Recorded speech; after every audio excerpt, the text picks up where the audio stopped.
Welcome students. ये हमारा electrostatics का पहला लेक्चर है जिसमें हम पहला कॉन्सेप्ट पढ़ने वाले हैं, इलेक्ट्रिक चार्ज। अक्सर ना आप चार्ज को थोड़ा सा मिसअंडरस्टैंडिंग अगर रहे तो पूरे इलेक्ट्रोस्टैटिक्स में आपको तकलीफ रहती है, क्योंकि Coulomb's law, electric field, potential, इन सब में ये चार्ज तो है ना? तो अगर ये कॉन्सेप्ट आपको पकड़ में आए तो नेचुरल इलेक्ट्रोस्टैटिक्स में आप आगे बढ़ पाओगे। ठीक है? तो चलो शुरू करते हैं। देखो इस अभी ये सिर्फ चार्ज का छोटा सा वीडियो है। हमा हम हमारे ऑब्जेक्टिव्स ये है कि आप इलेक्ट्रिक चार्ज का जो अंडरस्टैंडिंग तो आपको होगा ही, बट अंडरस्टैंडिंग के साथ साथ आप जो फॉर्मल डेफिनेशन है वो भी लिख पाएंगे। फिर आप पॉजिटिव और नेगेटिव चार्ज को क्या है वो समझ पाएंगे, specially in terms of electrons and protons. फिर आप उसका ऐसा यूनिट डायमेंशनल फॉर्मूला आप ये भी लिख पाओ। अ, फिर आप करेक्टली चार्ज को ऐड कर पाओ और फिर डिसाइड कर पाओ कि बॉडी पॉजिटिव चार्ज, ये सारे जो एग्जाम के पैटर्न है ये सारे आप क्लियरली कर पाओगे। चलो तो अब चार्ज में जैसे मैंने कहा कि Coulomb's law, electric field, potential, ये सारे अ, बहुत ही इम्प्लिसिटली लिंक्ड है चार्ज के साथ, इसीलिए हम चार्ज को समझ रहे हैं।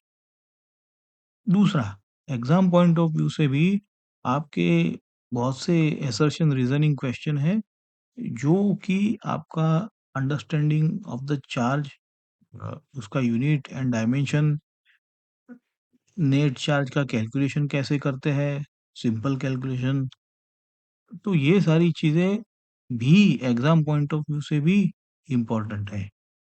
तो हमारा एग्जाम ओरिएंटेशन और बेसिक अंडरस्टैंडिंग ये मेन एम है। देखो अभी क्या है कि जो एटम होता है उसके पास न्यूक्लियस है सेंटर में, जो कि प्लस दिखाया है, और ये जो सिंपल ब्लू डॉट्स है वो इलेक्ट्रॉन्स है। तो ये जो प्लस है और ये जो इलेक्ट्रॉन है वो मिला के एक न्यूट्रल एटम बनाते हैं, है ना? मतलब नेचर ने एटम को न्यूट्रल बनाया है। इसका मतलब है अगर दो इलेक्ट्रॉन यहाँ दिखा है तो न्यूक्लियस में दो प्रोटॉन होंगे, तो ये सब बैलेंस हो जाता है। लेकिन अब देखो, अब अगर यहाँ से एक इलेक्ट्रॉन निकल गया, अब गड़बड़ हो जाएगी।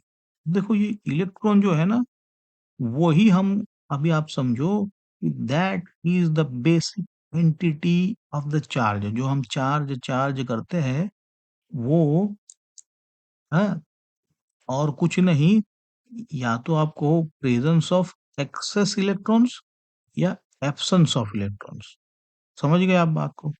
देखो क्या हो रहा है यहाँ पे, जैसे ही ये इलेक्ट्रॉन निकल गया, पहले तो ये नोट करो कि ये इलेक्ट्रॉन का एक चार्ज होता है, इसको डिफाइन किया गया है -1.6 into 10 to the power -19 coulomb.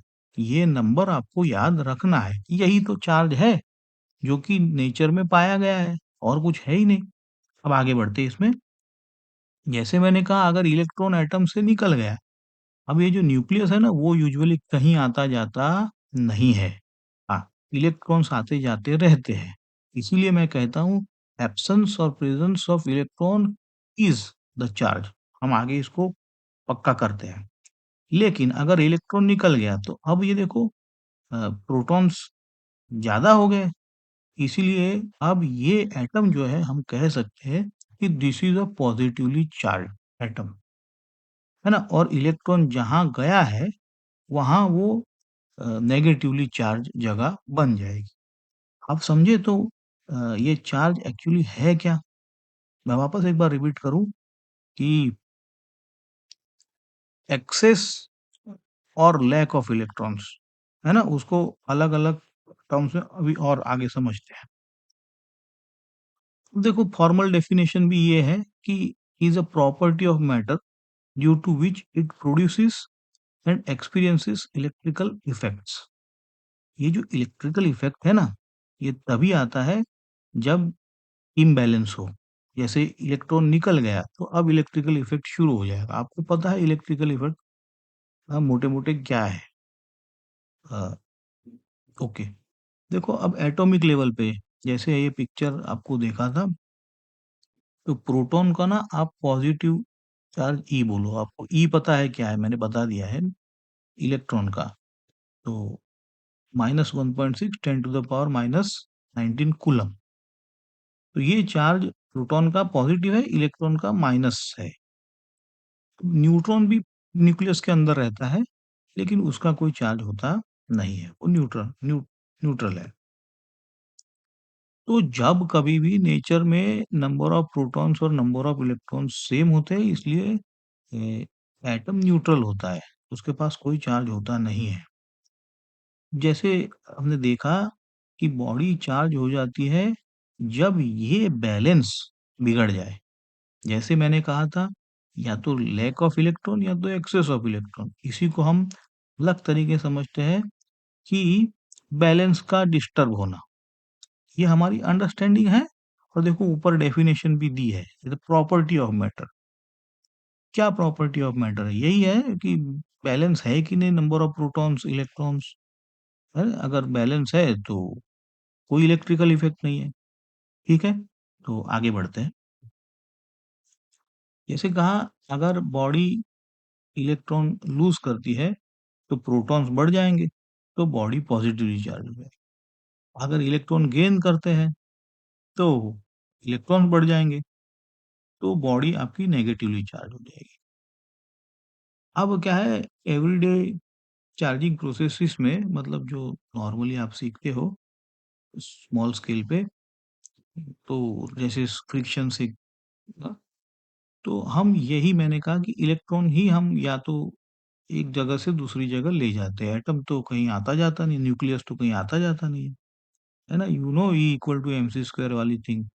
हाँ, तो ये इलेक्ट्रॉन का ही आना जाना रहता है और यहीं से इलेक्ट्रिसिटी शुरू होती है। ओके, आगे बढ़ते हैं। अब ये यूनिट ऑफ चार्ज के लिए आप करंट की डेफिनेशन जो आप पढ़े हो, वो होता है कि rate of flow of charge.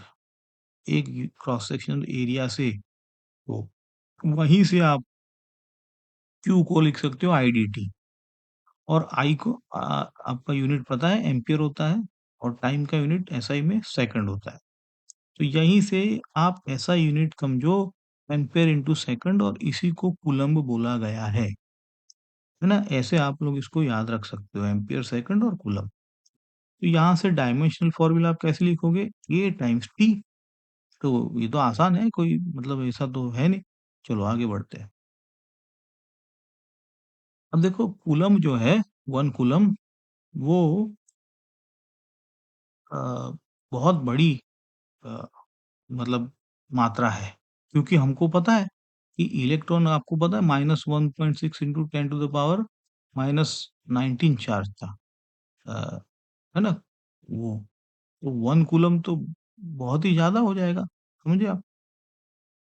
अच्छा, अब देखो ये जो कन्वर्जेंस है, milli coulomb, micro coulomb, nano coulomb, ये आपको फिंगर टिप्स पे होने चाहिए। यहाँ पे ऐसा नहीं कि हैं, कि मिली कूलम्ब मतलब 10 टू द पावर -3 कूलम्ब, है ना? माइक्रो मतलब आपको पता है 10 टू द -6, नैनो मतलब 10 टू द पावर -9। क्योंकि ये सारे आपके बोर्ड के न्यूमेरिकल्स में ऑफन आपको कंफ्यूज करेंगे, है ना? गिवन होगा नैनो कूलम्ब, माइक्रो कूलम्ब, आपको कूलम्ब में पूछा गया होगा, लाइकवाइज। दूसरा एक है कि बॉडी का टोटल चार्ज क्या होता है, जिसको नेट चार्ज। तो बॉडी के अलग-अलग पार्ट में, है, अगर अलग-अलग चार्जेस है, या तो एक समझ लो कि एक कंटेनर में 10 इलेक्ट्रॉन पड़े हैं, तो टोटल चार्ज क्या हो जाएगा? 10 इलेक्ट्रॉन का प्लस सिंगल एडिशन।